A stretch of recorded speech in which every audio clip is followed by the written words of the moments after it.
Assalamualaikum warahmatullahi wabarakatuh. Ya, kali ini saya ingin sharing mengenai perjalanan saya sebelum sampai dengan saat ini setelah pensiun dini ya. Ya, saya perkenalkan dulu, saya Didik Suharyono. Pada tahun 2015, tepatnya di akhir November 2015, saya memutuskan untuk pensiun dini dari sebuah bank swasta nasional ya, yang selama 18 tahun sudah saya berkarya di sana ya. Kemudian sekarang ini saya sebagai wirausahawan, jadi saya masuk ke bisnis sepatu kulit ya, offline. Kemudian juga saya masuk di dunia online, yaitu sebagai penjual di marketplace ya. Ada beberapa toko, kita ada yang di Tokopedia, di Shopee, kemudian di Lazada, Bukalapak ya. Nah, ini untuk yang toko di marketplace itu memang kita fokuskan itu baru setelah pandemi ya.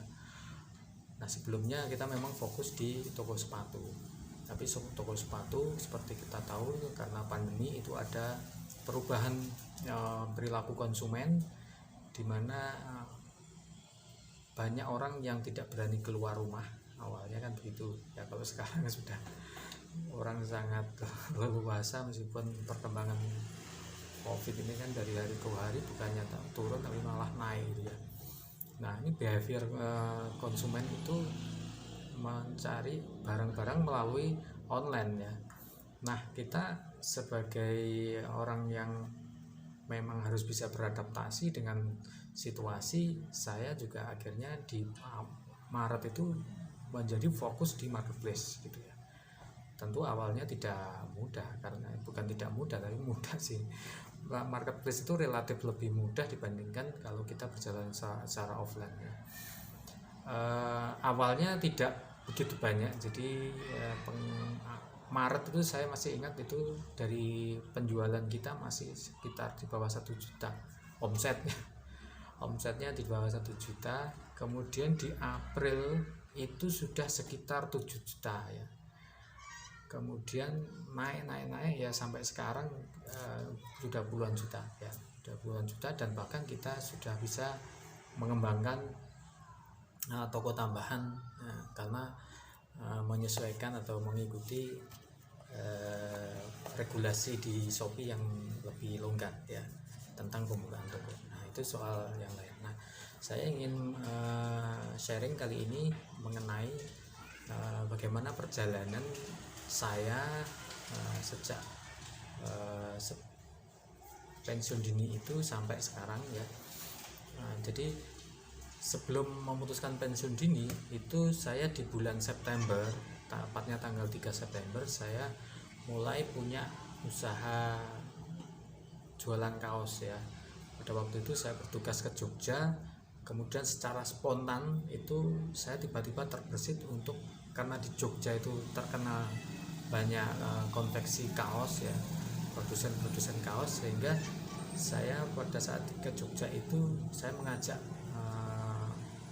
partner kerja ya, rekan kerja itu atau tim saya itu untuk mencari tempat orang berjualan kaos gitu. Nah, kita susuri jalan gitu, akhirnya ketemu ya kaos ya, penjual kaos, dan kita cocok.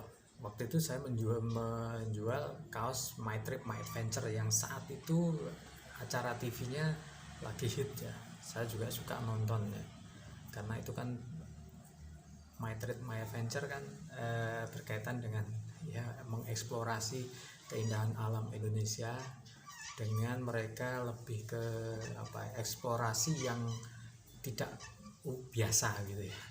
Ya, mereka memang sangat serius menekuni itu ya. Kemudian saya pada saat itu hanya modal sekitar 500.000 mendapatkan kaos sebanyak 2 kodi atau itu 40 piece. Kemudian tanggal 3 Septembernya, jadi itu kejadiannya kan akhir Agustus saya ke Jogja. tanggal 3 September itu pas hari Sabtu, saya sudah merencanakan untuk menjajakan kaos saya ya. Saya mencari lokasi, saya bukan mencari toko, tetapi saya mencari lokasi pinggir jalan yang bisa saya pakai untuk berjualan. Nah, ketemulah di dekat tempat tinggal saya itu satu di pinggir jalan itu ada tanah yang lapang yang orangnya ada beberapa yang sudah jualan di sana, dan saya izin untuk bisa ikut berjualan, diperbolehkan dan bebas ya, free ya, tidak perlu bayar apa-apa. Nah, hari itu juga alhamdulillah ternyata kaos saya yang hanya 40 piece itu laku sebanyak 14 piece, dan ini menjadi penyemangat saya. Ternyata jualan itu menyenangkan, kemudian juga ya dibilang susah sih juga enggak, karena kan saya hanya modalnya kaos tadi, kemudian saya print semacam tulisan My Trip My Adventure gitu, saya pasang di belakang mobil ya Pak. Waktu itu saya pakainya mobil berjualannya. Nah, itu ternyata orang-orang itu lewat itu kan yang lalu lalang banyak, itu mampir dan beli sampai 14 piece itu. Besoknya saya ulangi lagi dan hampir habis itu. Akhirnya kita karena sudah punya WhatsApp dari penjual atau pemilik toko yang di Jogja itu, saya minta dikirim lagi ya, makin banyak ya. Dan Sabtu minggunya berikutnya menjadi rutinitas yang saya lakukan, dan hingga di bulan Oktober ya, jadi hanya selang 1 bulan saya sudah berani memutuskan untuk menandatangani permohonan untuk pensiun dini saya ya. Dan tepat di November itu sudah ada persetujuan dan efektif saya tanggal 30 November itu pensiun dini ya. Waktunya sangat cepat ya, sangat istilahnya di luar ya, orang kalau misalkan merencanakan jauh-jauh mungkin kadang-kadang nggak jadi gitu.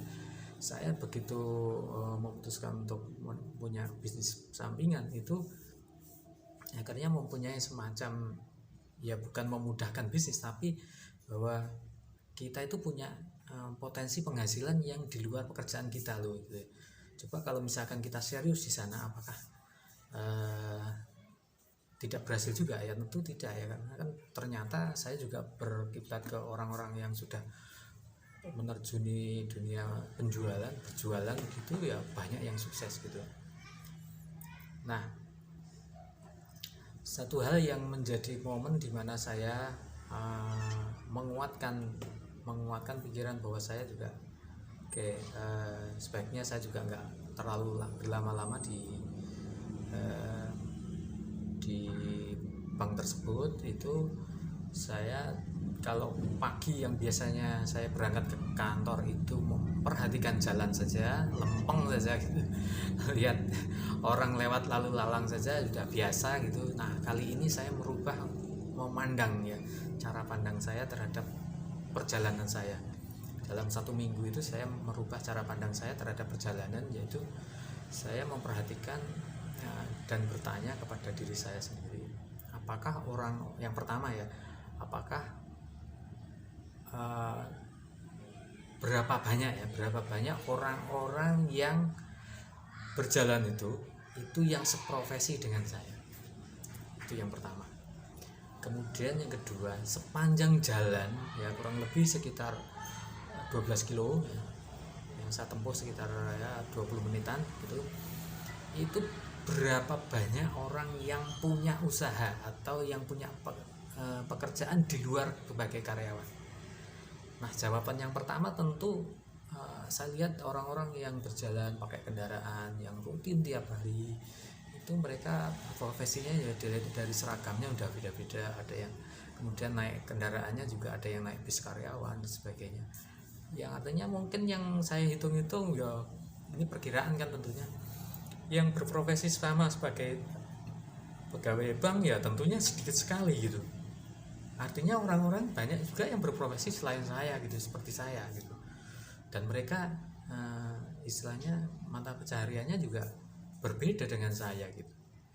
Nah, kemudian yang kedua tentang orang yang punya usaha gitu. Sejak keluar rumah itu saya sudah ditunjukkan bahwa orang ternyata punya usaha yang macam-macam gitu. Nah ini sekali lagi kalau kita berpikir sudah fokusnya berbeda itu juga akan berbeda. Mungkin hal yang biasa yang kita lalui, orang lewat lihat toko-toko itu biasa gitu, biasa saja, karena kita berpikir jadi pikiran kita juga berbeda ya. Sejak keluar itu saya belok kiri itu sudah ketemu pom bensin. Pom bensin itu kan punyanya perorangan gitu, bukan punya istilahnya pemerintah, itu bukan gitu, perorangan. Dan orang bisa punya usaha pom bensin.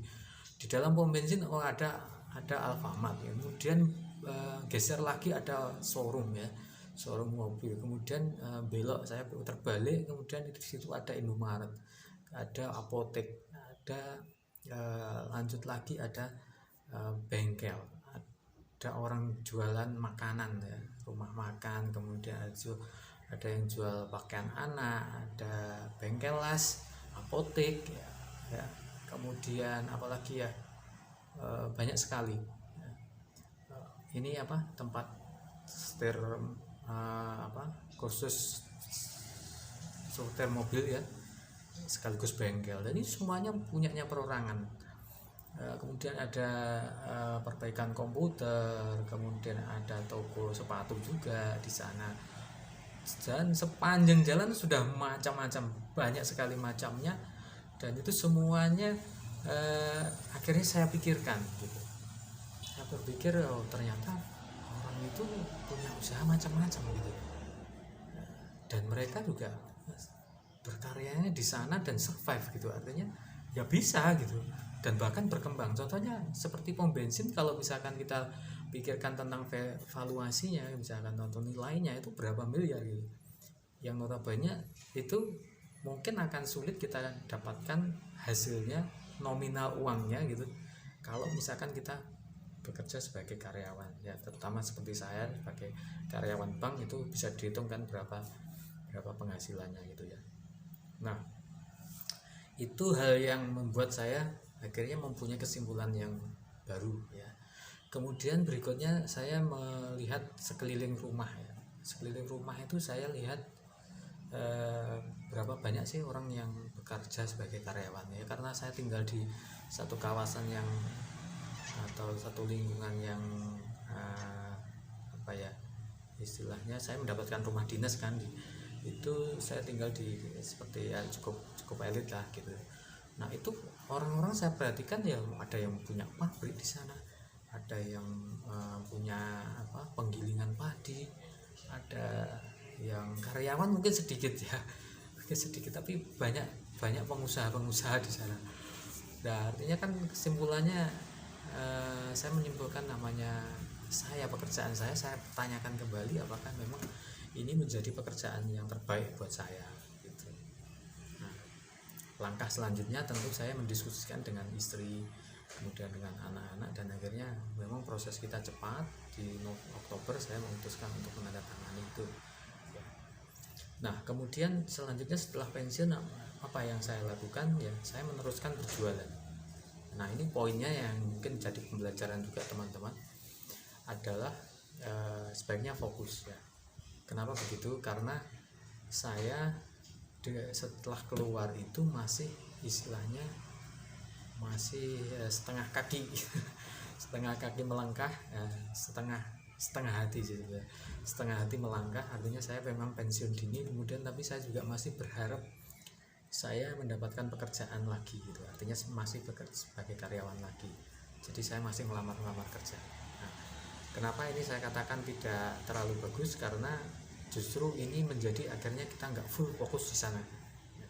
Sebaiknya memang kalau begitu, sebaiknya kita keputusan itu sudah langsung final, kita mau ngapain, itu jauh lebih baik mungkin ya. Jadi ini untuk pembelajaran buat sahabat-sahabat yang memang mau memutuskan untuk pensiun atau resign ya, dan beralih pekerjaan menjadi pengusaha gitu. Saya masih melamar-lamar, kemudian tapi sambil berjualan. Nah berjualan saya juga konsepnya masih belum terlalu bagus, jadi saya masih tetap di pinggir jalan. Kemudian saya juga sewa toko, dan saya masih mengkombinasikan antara di jalan dengan yang di toko.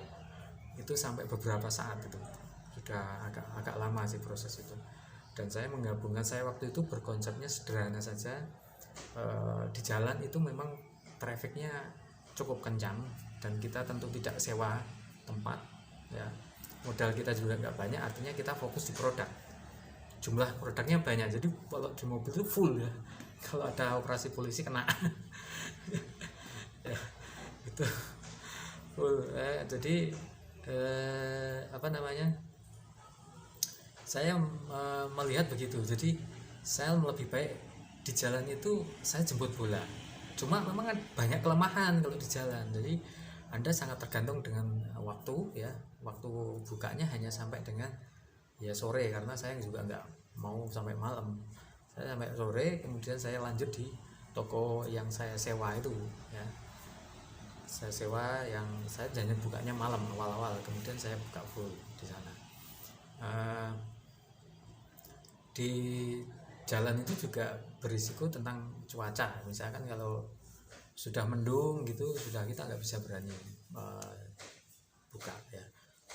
Tapi di jalan itu juga potensi orang untuk masuk itu gede, karena apa, dipikir kalau di jalan itu persepsi orang mungkin jualannya murah gitu, dan saya mengkombinasikan itu, jadi jualan saya tidak terlalu mahal tapi profit saya sebetulnya cukup tinggi, karena dia jual sepatu ya, artinya ya lumayan lah ya untuk profitnya. Terus biaya operasional kita juga tidak banyak, karena tidak perlu sewa, tidak perlu bayar listrik, tidak perlu membayar iuran apa-apa gitu ya, karena nggak ada gedung. Terus jadi full fokus di produk, kemudian karena kesannya murah jadi orang bisa masuk ke sana, dan kita produk saya itu cukup pilihan, jadi saya tidak menjual barang-barang yang jelek gitu, artinya ini yang bagus-bagus, nanti harganya juga relatif murah dibandingkan dengan harga yang ada di pasaran, sehingga saat itu pelanggan kita juga cukup banyak ya. Nah di jalan itu kita berjalan tahunan ya, karena saya berpindah dari misalkan dari tempat A, saya pindah ke tempat yang lokasinya lebih jauh tapi lebih potensi, jadi di sana itu penjualannya lumayan, dan saya bisa dalam waktu nggak terlalu lama itu bisa lumayan omset kita. Nah selanjutnya saya menyadari bahwa ini karena saya juga masih belum punya karyawan pada waktu itu, untuk menjaga itu akhirnya saya banyak waktu yang sebetulnya luang gitu, banyak waktu luang yang saya harus menjaga toko gitu kan, menjaga lapak gitu, itu saya akhirnya manfaatkan waktu untuk belajar ya, belajar dari YouTube, dari buku gitu. Nah kemudian saya akhirnya ketemu mentoring gitu, mentoring kemudian menemukan channel YouTube yang baik, yang berkaitan dengan motivasi, berkaitan dengan bidang usaha, kewirausahaan kayak gitu. Akhirnya membuat saya punya pandangan yang berbeda lagi gitu ya, tentang dunia online gitu. Jadi saya mengangankan untuk saya bekerja di rumah saja enak gitu.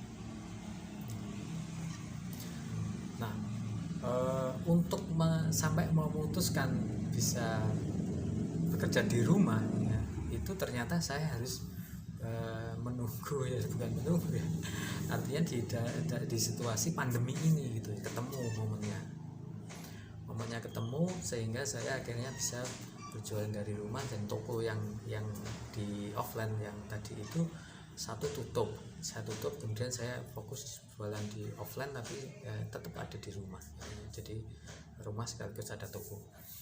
Nah hal yang perlu saya garis bawahi di sini, untuk menuju satu tahapan ke tahapan yang lain, ternyata kita butuh yang namanya hal yang kita pelajari, hal yang baru ya. Jadi kesimpulan yang awalnya tadi, misalkan contohnya saat artinya sesuatu itu tidak bisa tiba-tiba datang, tiba-tiba terjadi gitu. Contohnya pada waktu saya memutuskan untuk berjualan di periode Agustus 2015 atau momen ketika mau pensiun itu prosesnya tentu saya tidak tiba-tiba begitu saja. spontan, itu pasti sudah ada pikiran sebelumnya. Jadi sebelumnya pun saya juga pasti sudah punya pikiran tentang yang namanya melihat peluang itu, gitu ya. Kemudian sampai ke pensiun dan sebagainya itu kan sudah melalui proses berpikir yang lumayan. Nah, kemudian harus berpindah dari offline ke online. Itu sudah kita mulai dulu dari membaca buku, melihat YouTube dan sebagainya, sehingga akhirnya tercapai gitu. Nah, ini relevan dengan apa yang istilahnya teori yang dari law of attraction gitu, law gitu. Jadi apa yang kita pikirkan itu akan membuat alam itu mewujudkannya gitu. Apa yang kita pikirkan dengan sangat kuat itu akan membuat bisa terwujud ya. Ya kalau dari dalam Islam mungkin ikhtiar kita ya, ikhtiar dalam berpikir itu juga akan membuat kita akan bisa mewujudkan itu gitu ya. Nah, oleh karena itu saya ingin menyampaikan kepada sahabat-sahabat, artinya poin di sini apa yang menjadi pikiran. Jadi kita mesti memikirkan dulu gitu. Kita mesti membuka wawasan kita ataupun pola pikir kita, pandangan kita terhadap sesuatu. Kalau yang biasa rutin-rutin mungkin kita bisa rubah sedikit ya, membelokkan apakah memang hal-hal yang sedang kita lakukan sekarang ini merupakan potensi terbaik kita gitu. Sampai dengan marketplace ya, saya buka marketplace itu sebetulnya kan sudah agak lama ya, tapi waktu itu saya hanya jualan di offline yang saya pasang di Shopee misalkan, tapi saya tidak melakukan optimasi. Tapi ilmu marketing marketplace itu sudah saya dapatkan 1 tahun sebelumnya gitu. 1 tahun sebelumnya saya sudah tahu yang namanya YouTube-nya Bong Avan, kemudian YouTube-nya Arli Kurnia, seperti itu sudah tahu. Kemudian saya juga akhirnya itu ngeling ya. Jadi misalkan ya kita istilahnya kayak jaring apa gitu ya. Ketika kita dapat linknya awal ini saya cerita dulu awal dulu saya mendapatkan link YouTube dari Pak Chandra Putra Negara ya.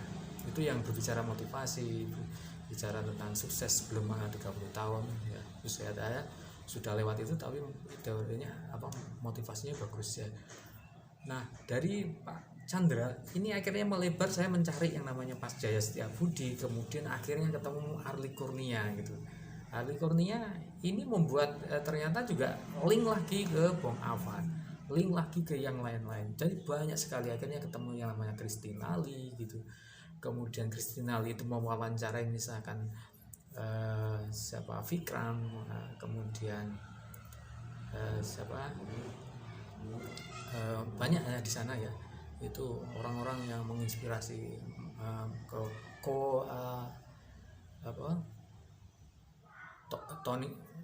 Tommy Wong ya, orang yang sangat luar biasa itu Tommy Wong, dan itu banyak sekali pembelajaran yang kita bisa peroleh gitu. Nah itu ya akhirnya yang membuat kita itu punya istilahnya ya wawasan yang sangat menjadi sangat meluas gitu ya.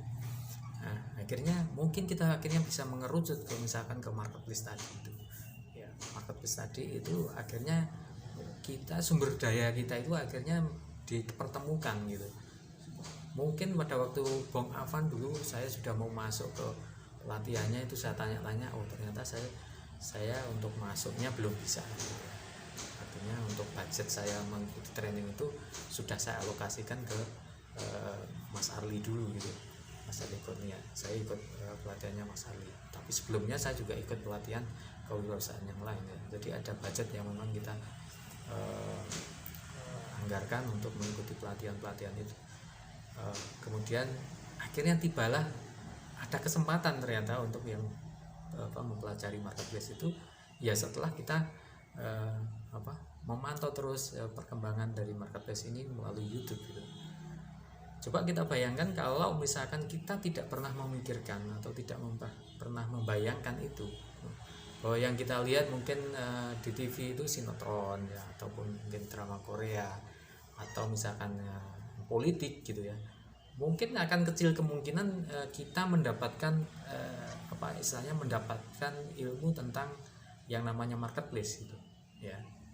Demikian juga berlaku sebaliknya, kalau saya fokusnya ke marketplace dan sebagainya, saya akhirnya tidak bisa tidak tahu perkembangan tentang politik dan sebagainya.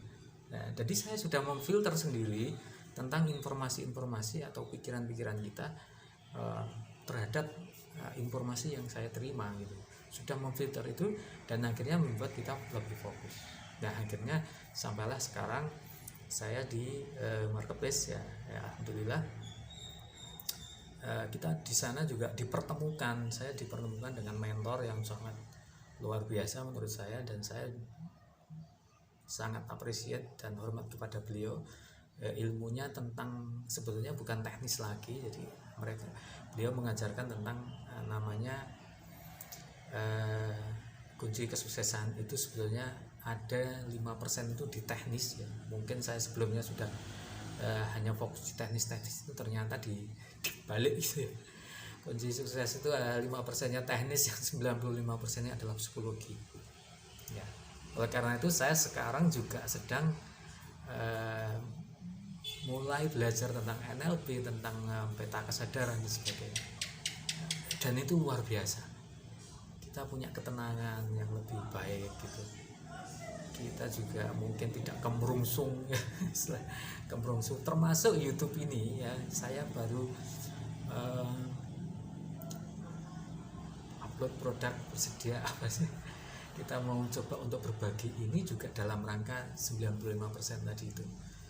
Jadi bahwa ternyata memberikan kemanfaatan ya, damai di dalam diri itu adalah termasuk hal yang menjadi kekuatan besar kita ya. Peta kesadaran mungkin sekilas saja. Peta kesadaran itu membahas tentang force dan power. Kalau kita berada di dalam force, misalkan force itu rasa malu, kemudian rasa cemas, takut ya, fear ya, kemudian bangga ya, membuktikan itu adalah energi-energi yang lemah gitu, yang tidak baik ya.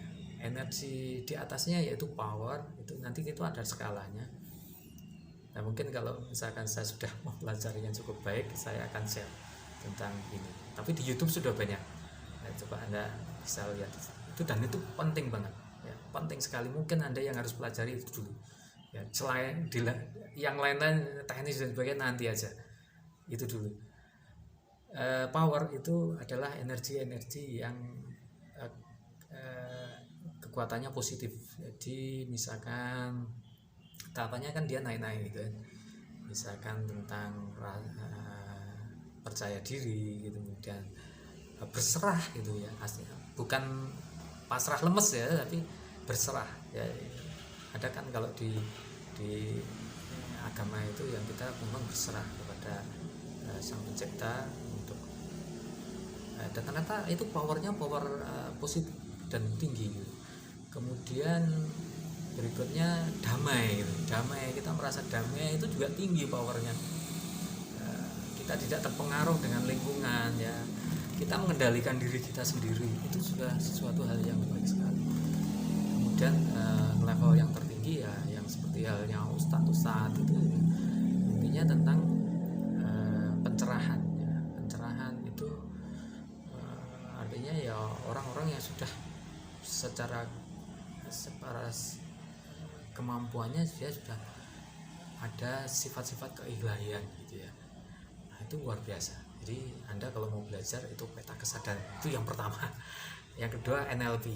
Nah, ilmu tentang diri itu penting. Jadi yang pertama itu mungkin yang saya sarankan untuk ini ya, untuk dipelajari ya. Nah, kurang lebih begitu ya. Jadi oh ya, satu hal lagi, bahwa ilmu itu akan mendatangi tuannya gitu. Itu yang kata mentor saya bilang begitu. Ilmu akan mendatangi tuannya, dan kita sebetulnya sudah pantas untuk menerima ilmu itu ya. Jadi kepantasan itu bukan soal jabatan, soal rezeki ya. Rezeki pun juga soal kepantasan kan. Kalau kita belum pantas menerima itu ya mungkin kita belum dikasih gitu. Kepantasan itu juga ilmu. Jadi kita sudah memantaskan diri.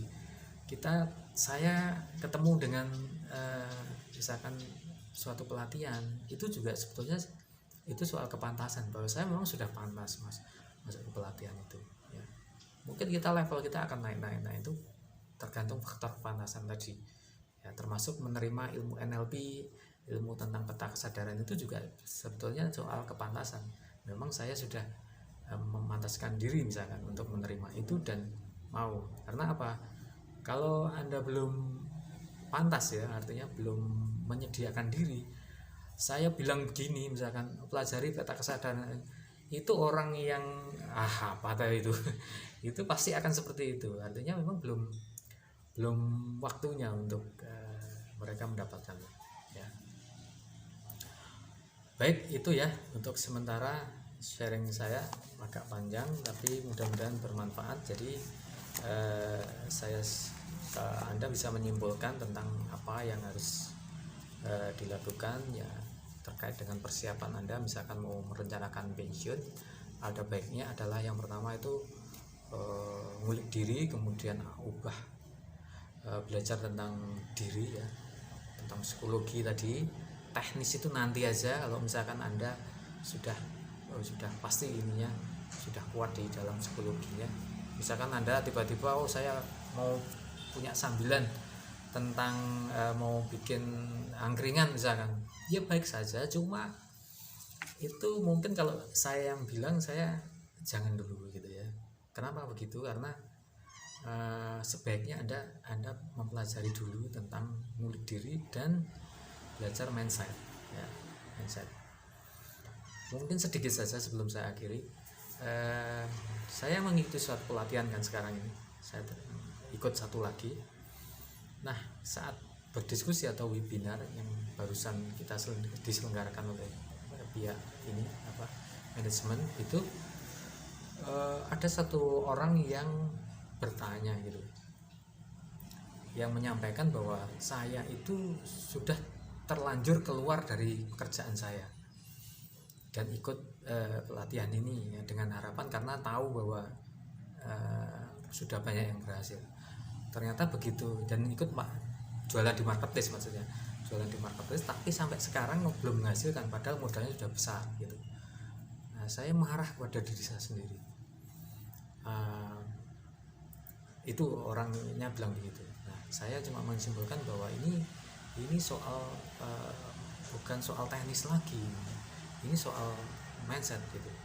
Mindset bahwa dia pada saat memutuskan untuk keluar pensiun, itu sebetulnya yang belum dilakukan adalah setelah pensiun itu apa yang mau didapatkan gitu. Terus dia memutuskan untuk ikut pelatihan itu apa yang dia harapkan gitu. Karena mereka berarti masih bergantung kepada pihak lain, yaitu misalkan customer kok nggak ada yang beli kepada saya, tapi bukan pada goal yang sesungguhnya gitu. Oleh karena itu kenapa saya menekankan bahwa ini ada yang harus kita lakukan adalah tentang diri dulu ya, beresin diri dulu, kemudian baru kita bisa mendapatkan hal yang jauh lebih baik dan cepat ya. Cari mentor juga ya, cari mentor. Oke, ya. Demikian, mudah-mudahan ini sedikit bermanfaat ya sharing kita. Saya doakan juga Anda diberikan kelancaran di dalam proses kehidupan, proses pekerjaan, proses peralihan, misalkan Anda sudah memutuskan resign dan sebagainya. Ya. Terima kasih. Assalamualaikum warahmatullahi wabarakatuh.